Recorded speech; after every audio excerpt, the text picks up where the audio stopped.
بسم اللہ الرحمن الرحیم۔ عثمان وظائف میں خوش آمدید۔ امید کرتا ہوں کہ آپ سب دوست خیریت سے ہوں گے۔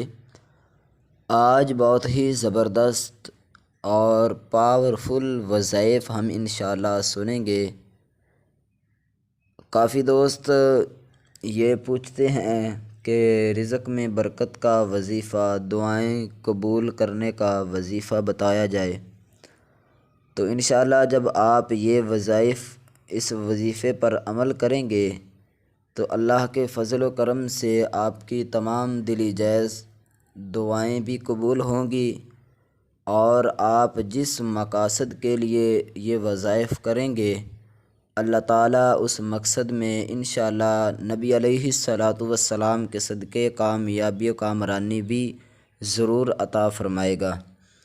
تو وظیفہ رمضان المبارک کا مہینہ جس طرح عن قریب ہے اور مبارک ماہ انشاءاللہ جلد ہی تشریف لے آئے گا، تو اس ماہ کی بہت ہی زیادہ برکتیں اور رحمتیں ہیں۔ تو آپ نے وظیفہ کیا کرنا ہے کہ اس ماہ مبارک میں، رمضان المبارک کے مہینے میں، جب بھی آپ کو وقت ملے آپ نے وضو کر کے کوشش کریں کہ رات کا وقت ہو، عشاء کی نماز کے بعد، یا تہجد کا وقت ہو، یا سحری کا وقت ہو، یا اس کے علاوہ جب ہم روزہ افطار کرتے ہیں وہ وقت ہو، تو یہ قبولیت کی جو ہے وہ لمحات بہت زیادہ ہیں۔ یہاں اس وقت دعائیں جو ہیں وہ بہت زیادہ قبول ہوتی ہیں۔ تو اس وقت یہ بہت ہی چھوٹا سا وظیفہ ہے، آپ نے اس پر عمل جب آپ کریں گے تو انشاءاللہ اس کی برکتیں اور رحمتیں آپ دیکھ کر حیران ہو جائیں گے۔ تو چلیے اب وظیفے کی طرف چلتے ہیں۔ اس سے پہلے اگر آپ نے عثمان وظائف یوٹیوب چینل کو سبسکرائب نہیں کیا تو یہ نیچے لال کلر کا جو سبسکرائب والا بٹن آپ کو دکھائی دے رہا ہے، اس پر کلک کر کے سبسکرائب کر لیں، اور آل پر جو ہے وہ بھی کلک کر دیں، تاکہ جو بھی ہم اس چینل پر وظائف کی ویڈیوز اپلوڈ کریں، جو بھی عمل بتایا جائے گا وہ آپ تک بآسانی اور جلد ہی پہنچ جائے گا۔